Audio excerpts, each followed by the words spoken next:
Hello and welcome to week 3 of the SOMA discussions. I'm Wakapeil, and with me today I have Dinobull Dinobull, hey, hello. and Ben L72. Hi everybody. Last week we just arrived at Theta in search of the Dunbat, a submarine that is supposed to take us to the deep sea station. We easily find it at the beginning of our search. Unfortunately, the Dunbat is quarantined. Theta that we arrive in has seen better days. There's blood all over the place. We quickly realize that everyone is in the basement and that plenty are dead or missing. Yeah, there was a lot more dead bodies this run through. Or nearly dead. Many of them were not entirely dead. Yeah, They were still moving. and making very weird noises. Creepy breathing noises, yeah. Yeah, you could not interact with them at all. When you start exploring Theta, looking for a cipher to get into the room with the Dunbat, you pass through the living quarters and the bathrooms. And did you notice that you could look in the mirror in the bathrooms? I did not. Yeah, I didn't catch that either. If you do, you get to see yourself in the mirror, and you are clearly not human. When you explore the living quarters, you will see rooms of many of the people that you have heard of while traveling across the bases, and you can investigate their rooms and read their personal entries and just go through their things, including Catherine's living quarters. There are some fun bits there if you open drawers and look through things. It's not as much as I'd like.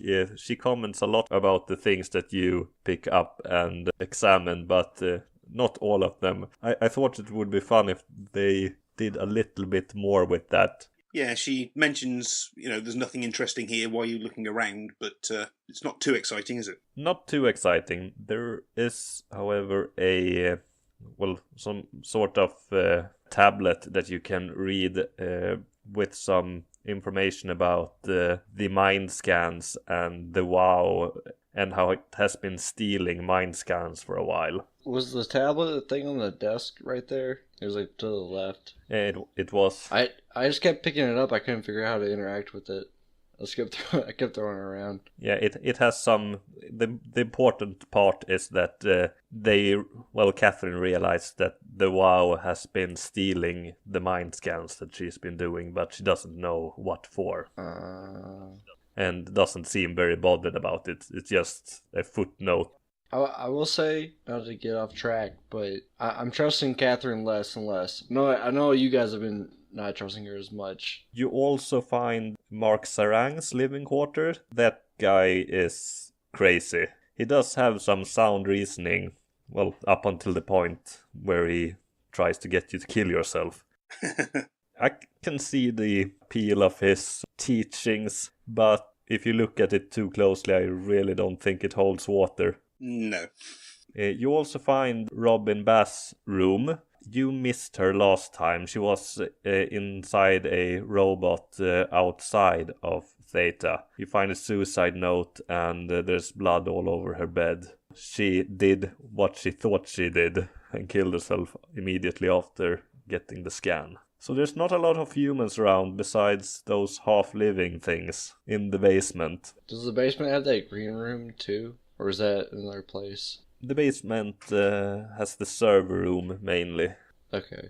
Before you go to the basement, you find Catherine's lab, and in it you also find Simon's brain scan and audio logs from while Simon was alive. During the brain scan, after the brain scan, and then 1 month later when they realized that the treatment hasn't worked and that he is lying on his deathbed. Did you hear those? Yep, listened to those, and he took the news pretty well that he'd died, but I suppose, knowing that he was in the future, it was almost certain he was dead anyway. Then you can choose to keep the brain scan around or destroy it. I think I destroyed that. I didn't see any point to destroying it. It seems his brain scan is a standard piece of software in every AI dev kit, so There's thousands of him out there. So it's probably around in different places, but you will realize later that you have deleted it from the entire station, because you will find other computers with Simon's brain scan, and it's gone if you delete it. Uh-huh. To find the cipher, you need to reboot the router. Apparently, even in the futures, they haven't got the routers working correctly yet. The router is down in the basement in a server room, and that place is rather creepy. There is a monster stalking the server room. Yeah, that monster's the creepiest, man. Like the one, like the big ass. I don't even know how to explain it. It's like a sack with legs.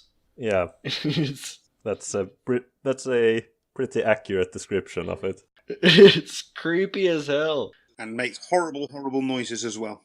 And you're playing in safe mode, so it wasn't too bad for you, but It's still scary, man. Ben L, you're playing in normal mode. I don't think the monster was much of a pain, but did you die from it? He died for me a couple of times before I realised, how to avoid him. It made that section really vexing because I was always conscious of him coming up and running away, so it took me a lot longer to actually solve how to do it, and I eventually had to resort to a guide to figure out exactly what I had to do, just because I was so freaked out by the monster. The puzzle is really straightforward, but since you are hiding from the monster, you might not look at the screen to see what you have to do. It was more the tiny yellow button that I missed when I was in a hurry. You had to press a tiny, tiny button to open something. Yeah, and then you have to confirm that you want to reset it, and you have to do it within a minute. Yeah. Now, once I found the button, the rest of it fell into place, but it was harder because I was freaking out because the monster was so creepy and would kill me. Once you reset the router, you go upstairs to the lab again, and you need to find the security cipher, and you do so by pulling in a brain scan from Brandon 1, who was a security member on the station. Inside the simulation, you have to trick him. You have to trick him to give you the cipher. Brandon freaks out once he hears Catherine's voice. If you go to his quarters, there is a statement from him that has written down that the biggest pain was that Shun girl. She is so fucking uncomfortable at all times, it makes my skin crawl. So he is not a fan of Catherine at all. Not many seem to be a fan of Catherine on the station. Once you got the cipher, did you erase his data or did you decide to keep it around? I erased it. I also kept it around in case you might need it later. There is a bit, if you erase Simon, he says that at least there will not be any more Simons running around this place. So, do you expect to run into another Simon at one point? Hopefully not. I wouldn't be surprised. Wait, so if you erase it or don't erase it, does that affect? That's spoilers, probably. It might. There are so many tiny things or choices you can do that you might not even realize are choices that change the game just slightly. Once you've gotten the cipher, you get access to the Dunbat, and there's a puzzle to activate it that is, I think it's really good. I had to look up a walkthrough for this one. You basically have to plug in a console and push a few buttons to activate the Dunbat, and it's not really a puzzle, it's just push buttons in a sequence, but the payoff when you do is really good. This is one of my favorite moments in the game.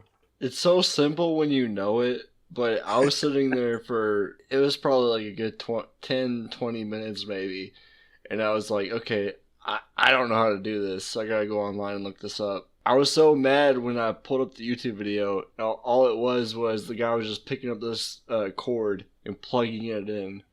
I was just like, really? I missed that? Yeah, the power cord. I managed to get that one. I was sitting there like messing with the dongles and all the buttons and stuff, and it wasn't working. All the puzzles seem so obvious in hindsight, but it's easy to miss. If you miss just one piece of critical information, or you just don't realize that you can interact with objects. You can get stuck rather easy.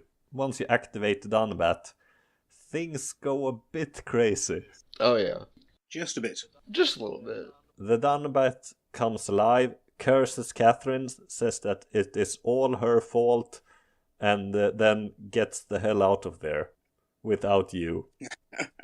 And I expected things to go south. I did not expect it to go south in such a spectacular fashion. I'd agree with that. I thought something would go wrong, but it coming to life and cursing, that was fun. Well, since I looked up the walkthrough, that part was kind of spoiled for me because the achievement's Plan B. So I don't know. I kind of expected something to that degree to happen. Well, did you expect the submarine to come alive, cursing Catherine, and then getting out of there? Oh no! I didn't expect that. No. That part was unexpected.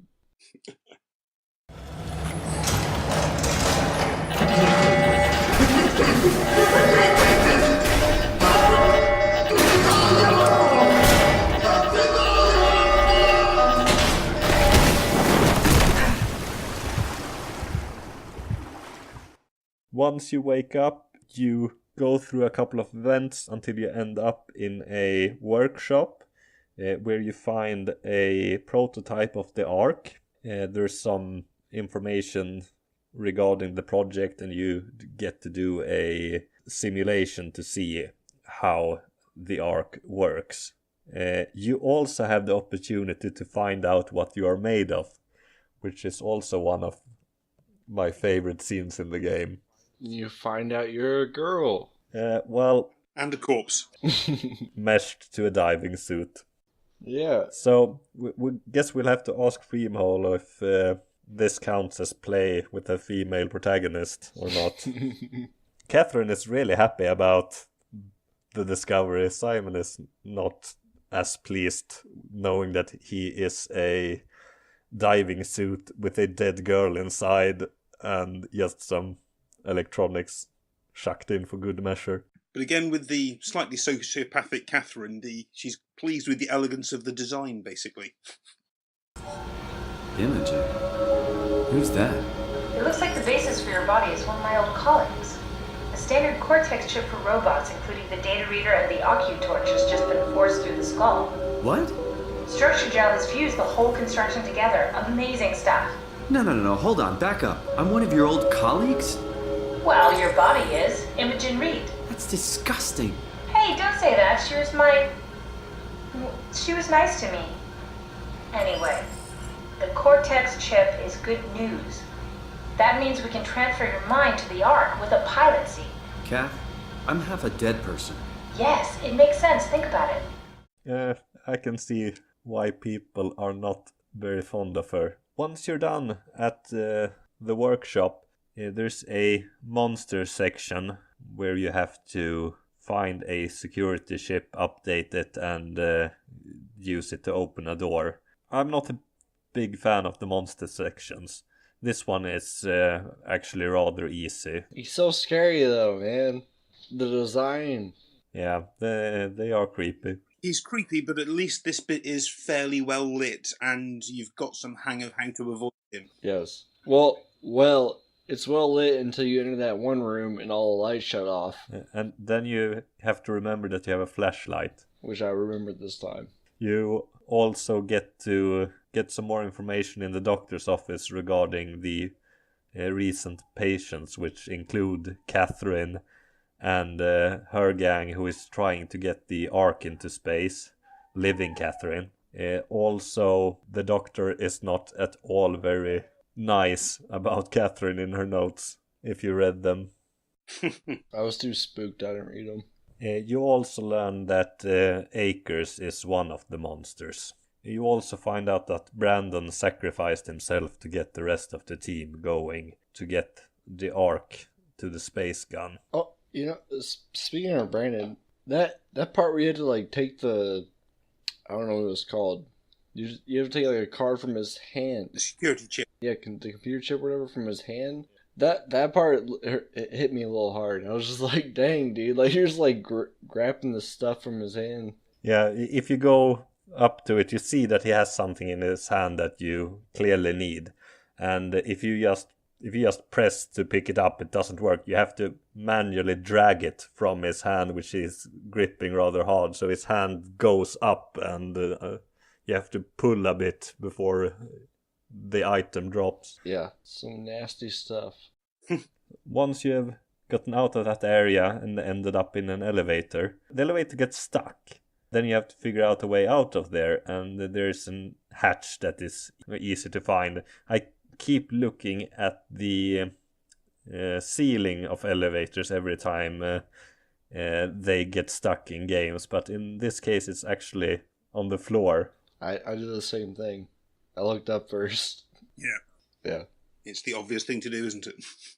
Once you open it, you see a ladder, you climb the ladder, and immediately it snaps and you fall down, which is not an issue in the big scheme of things. It hardly slows you down, but it's a bit of a oh no moment. Immediately after that, we have one of the biggest scares in the game. You need to go through a corridor and get jumped by a sprinting monster.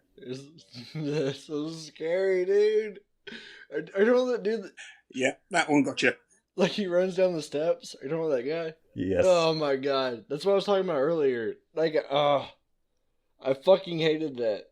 That was so scary. The first time I played that bit, I thought that I had died and that the game had crashed or got hung up or something. I thought I died. There's a really long dark screen before you wake up to a dream sequence with your girlfriend. I was just like, I'm playing on easy mode. How'd I die? What's going on? Yeah, I was halfway convinced I died, but because it didn't actually do the screen of death, which I've seen a few times, which is a kind of montage of clips, I thought I'd give it another few seconds, and thankfully it continued. You have a dream sequence with your girlfriend, and immediately after that you wake up with, stuck to a wall, like the other half-humans that you find around the place. I like all the people on the walls. Yes. Ugh. It almost reminds me, have you ever watched like a Cronenberg film? I have. It reminds me of that almost, like that like body horror kind of thing. Or almost like From Beyond. Like it just reminds... Yeah, there is certainly some body horror going on. Yeah. And most of it is not even organic. There's a lot of tech just tucked into some organic pieces. And there's some really creepy designs in this game. Yeah.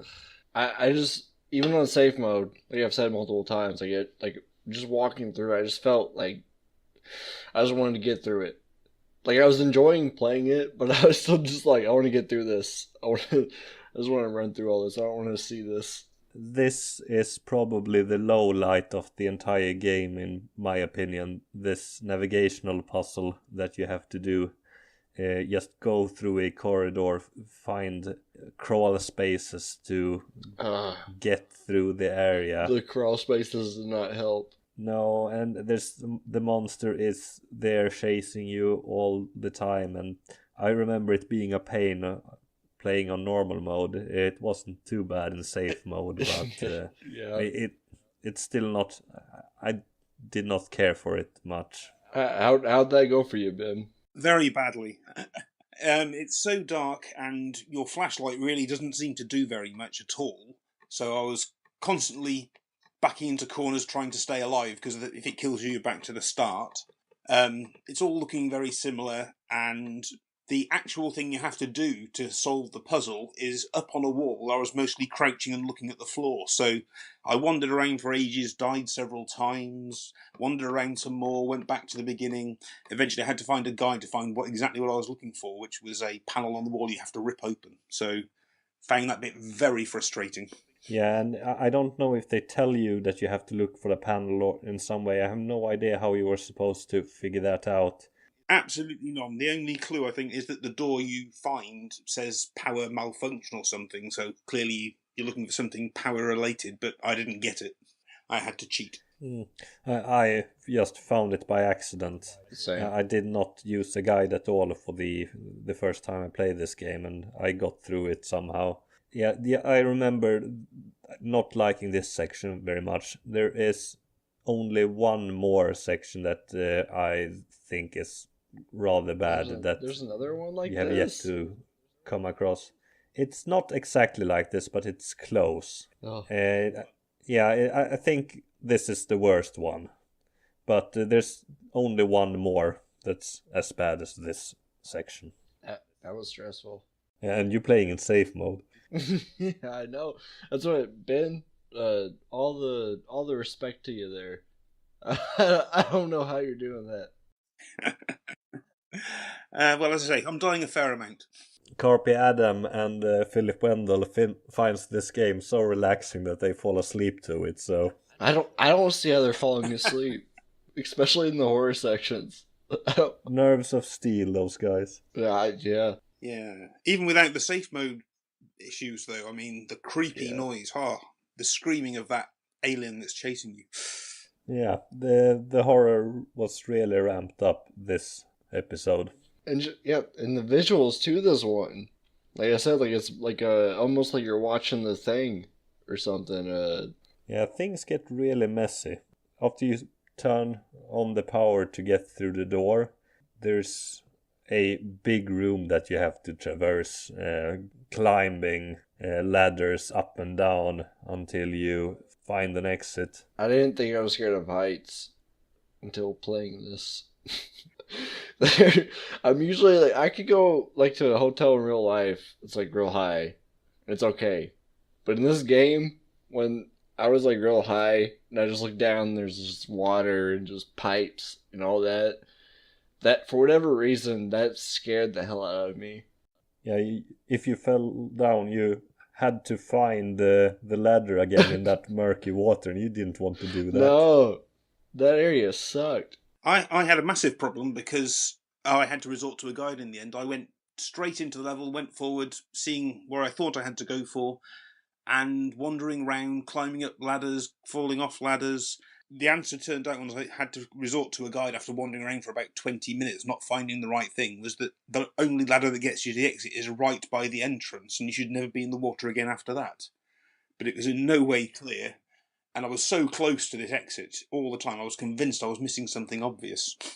Yeah, you have to drop down to get there, I believe. Mm-hmm. Yeah, there's a point where you just gotta like dive. Oh yeah, but I was wandering around and climbing onto these low structures that were nothing to do with the correct path at all. You just follow the ladders until you find a dead end, and then you jump down. The ladders are misleading though, because there's some ladders that have nothing to do with anything to like the side. I mean, you can't get to them. There's 4 ladders in the water that will take you out of the water, but only one actually gets you to the pathway of ladders and scaffolding and stuff. I didn't ever pick the right one. I didn't realize that. I thought it was just the ladder that you have immediately from where you drop out. No, there's some misleading ladders there. Well, that's not very nice. No. That's bad game design. It felt like they should be useful, but they weren't. Yeah, well, that's too bad. Once you have traversed that room, you find the emergency flush, and as soon as you press it and go back out the pipe that you came in, there's a monster coming from one end, and you have to run away from it, only to immediately get flushed out. Dude, that scared the hell out of me. When because you see that monster, you're like, I gotta run. I'm playing on safe mode. I'm sorry, I gotta get away from this. So I'm running, and then I get smacked by water. I'm just like, that was stressful.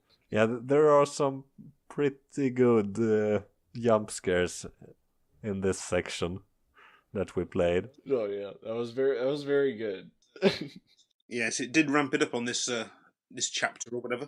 My heartbeat was just like... Now, I can't really remember what exactly is coming up. I don't think it's going to be as stressful next time. Hopefully not. Oh, good. Yeah, unless you're afraid of the dark. Yeah. Because things are going to get really dark. Jeez. Both thematically and environmentally. The achievement that we are going to end for this week is called Endangered Species. And it is technically a missable. It really is not missable if you're at all curious about the story. What I can say is that we do not stop playing immediately as we get the achievement. We keep exploring the room where we get the achievement, do everything that we want to do, and once we're ready to leave, we can close the game and wait until the final week where things will really start popping off. Is the potentially missable one the second one? The second achievement or the first achievement? It's the second achievement. So the first one for next week you cannot miss unless you're Prue, who actually got through the first achievement without actually obtaining it somehow. I think he's the only person on TA who has managed to do that. But you might as well just not get it then. You got an accomplishment of itself there. Once you have unlocked endangered species, keep exploring the room, and once you are done, you can turn off the game and wait until next week for the final episode. Woo.